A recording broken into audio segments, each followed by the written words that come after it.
Tidak lengkap berdiskusi malam hari ini tanpa melibatkan para netizen. Kami, tim Insight Politik Switiana Valencia sudah mengkurasi 2 pertanyaan atau sudut pandang netizen tentang topik malam hari ini kepada narasumber yang sudah hadir di studio 2 CNN Indonesia, yakni Gubernur Banten Andra Soni. Saya akan bacakan yang pertama. Kita lihat ini dari @Zamil YZR, wah baca kayak apa tuh ya. Permisi Pak Gub, bagaimana Pak Gubernur menanggapi tudingan bahwa pencalonan atau kepemimpinan Pak Gub merupakan bagian dari praktik politik dinasti yang mengakar di Banten. Lalu bagaimana Pak Gub menjamin bahwa jabatan publik tidak diwariskan secara politis, melainkan diperoleh melalui proses demokratis dan meritokratis? Wah, ini pertanyaannya agak panjang, boleh dijawab dulu langsung Bang Andra. Pertama terkait dengan pencalonan saya. Ya, saya bukan berasal dari terah politik tertentu. Kedua, karena ini pemilihan langsung, kita tidak bisa menghalangi rakyat untuk memilih siapapun yang diinginkannya. Kemudian terkait dengan bagaimana saya bisa memastikan meritokrasi itu bisa berjalan, besok tepat tanggal 20, di mana seorang kepala daerah sudah memiliki kewenangan untuk merotasi, mempromosikan atau menata kelola sendiri terkait dengan pejabat-pejabat pembantunya. Dan kami alhamdulillah telah melaksanakan yaitu manajemen talenta. Salah satu yang provinsi yang telah melaksanakan manajemen talenta, di mana kami tidak lagi melakukan proses open bidding. Di mana saat open bidding dilaksanakan toh yang akan dipilih sudah jelas. Maka kami menggunakan pola atau sistem manajemen talenta, sehingga riwayat dari seorang calon katakanlah eselon 4, eselon 3 dan eselon 2 itu sudah ada rekam jejaknya. Dan kemudian saya ingin memastikan bahwa tidak boleh ada lagi jabatan berbayar. Ya, jabatan berbayar tidak boleh ada lagi, dan saya selalu meminta kepada ASN yang ada di Banten untuk bekerja. Ya, untuk bekerja, dan kemudian saya punya prinsip, kalau Anda ingin terlihat maka berdiri, kalau Anda ingin didengar maka bersuara. Dan saat ini saya dalam proses persiapan terkait dengan komposisi yang akan kami jadikan sebagai pembantu kami di dalam proses pemerintahan. Karena gubernur, wakil gubernur tidak akan bisa bekerja tanpa tim yang kuat. Dan saya pastikan bahwa meritokrasi merupakan sesuatu yang harus dilaksanakan di Provinsi Banten. Semua pejabat, semua ASN punya hak, punya kesempatan yang sama untuk menduduki jabatan tertentu. Keinginan dan kebutuhan ya tentu harus kita sinkronkan. Semua orang kan pengen jadi pejabat, tapi apakah kebutuhan gubernur semuanya? Ya enggak juga.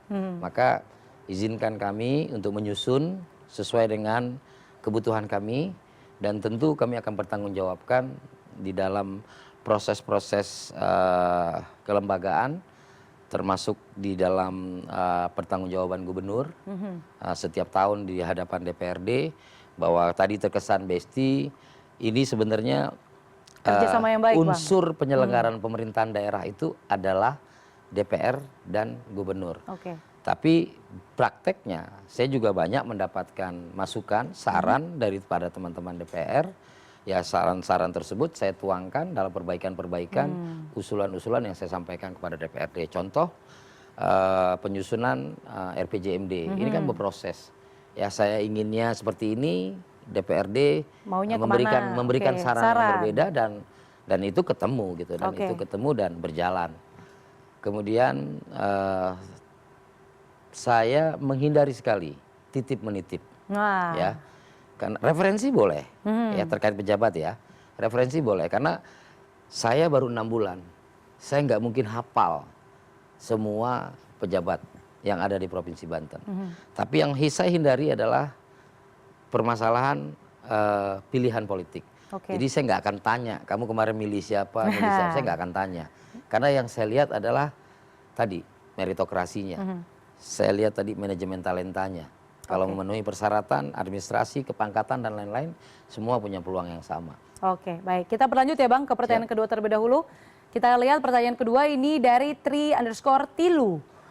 Akankah tuta bagi guru turun lagi tahun depan? Soalnya para pelatih ekstrakurikuler di SMA SMK Negeri di Banten itu bayar dengan ucapan terima kasih semenjak tuta dihapus. Nah, tuta itu penting dan uang tambahan bagi para guru atau pelatih ekskul, apalagi itu guru honorer yang dari segi gaji pun itu kecil. Nah, ini soal bicara gaji tambahan bisa dikatakan. Tunjangan tambahan untuk para pelatih ekstrakurikuler dan lain sebagainya. Silakan dijawab, Bang. Jadi saat ini memang Provinsi Banten mengurangi ya tunjangan tambahan, meniadakan tunjangan tambahan. Saat saya masuk sebagai gubernur itu kondisi sudah seperti itu. Dan ini didasari karena redundant ya, artinya ada semacam pengulangan. Gitu. Dan kami sama ingin guru itu sejahtera. Alhamdulillah kalau dari sisi peringkat kesejahteraan guru, Provinsi Banten hari ini peringkat kedua setelah daerah khusus Jakarta. Dengan rata-rata penghasilan guru kami itu di angka 11 juta. Dan tentu kami berharap terus ya. Namun banyak hal juga yang kami harus mampu menyehatkan APBD kami. Yang kemudian tuta tersebut kami evaluasi. Jadi yang guru-guru ekstrakurikuler ini memang mereka memiliki tugas ya. Tapi ada beberapa guru kan sudah ada yang mendapatkan tunjangan insentif banyak hal lah. Dan kemudian kami tidak mau ini redundant dan kemudian tidak menjadi temuan. Jadi akan ada ya tunjangan-tunjangan yang dikhususkan kepada pegawai-pegawai tertentu khususnya di dunia pendidikan, insya Allah. Oke, baik. Kita nantikan ya Bang ya bagaimana pengaturan tuta ini karena tentu salah satu topik ataupun atensi utama dari Presiden Prabowo juga soal kesejahteraan guru ya Bang ya. Oke, kita masih ada pertanyaan selanjutnya, mungkin kita buka. Oke, dari @pras_angus. Waduh, Angus. Bagaimana pendirian gereja di Banten terutama di Serang? Nah, ini isu toleransi. Silakan jawab Bang Andra. Ya alhamdulillah di kota Serang itu ada beberapa gereja dan saya waktu jadi ketua DPRD beberapa kali itu setiap malam Natal berkeliling ya bersama-sama dengan Forkopimda, bersama-sama dengan tokoh masyarakat, tokoh agama, lintas agama dan ini terus kami terus budayakan ya. Semoga keberagaman di Provinsi Banten itu terus terjaga. Betul ada beberapa luka-luka sejarah, tapi kan ini tugas kita generasi yang sekarang untuk bisa mengobati luka-luka sejarah tersebut secara perlahan-lahan. Insya Allah ini menjadi perhatian kami supaya tingkat toleransi di Provinsi Banten terus semakin baik.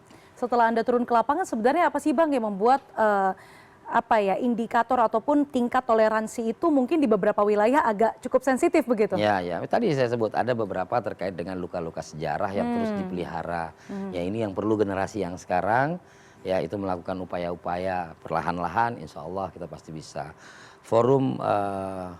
Forum-forum antar umat beragama pun berjalan dengan baik.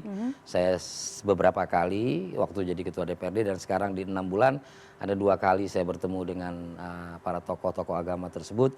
Kita bersepakat membangun sebuah kebersamaan ya, semangat kolektif bahwa Banten yang sejarahnya itu ramah dengan tamu, Banten yang sejarahnya itu di satu tempat ada masjid, di tempat yang bersamaan ada kelenteng dan itu sampai sekarang masih ada wujudnya gitu, bahwa keberagaman itu ada. Dan di kota Serang sendiri ada beberapa gereja yang ada di pusat kota dan itu berjalan udah lama. Oke, berarti Anda pun sebagai Gubernur Banten tidak mentolerir apapun hal-hal yang berkaitan dengan mungkin intoleransi itu sendiri ya, Bang Andra? Oke, baik. Kita akan lanjutkan diskusi kita di segmen terakhir. Nanti saya minta closing statement dari masing-masing panelis dan juga narasumber utama kami dari Bang Andra. Informasi terkini lainnya akan kami hadirkan sesaat lagi. Tetaplah di Inside Politics with Diana Valencia.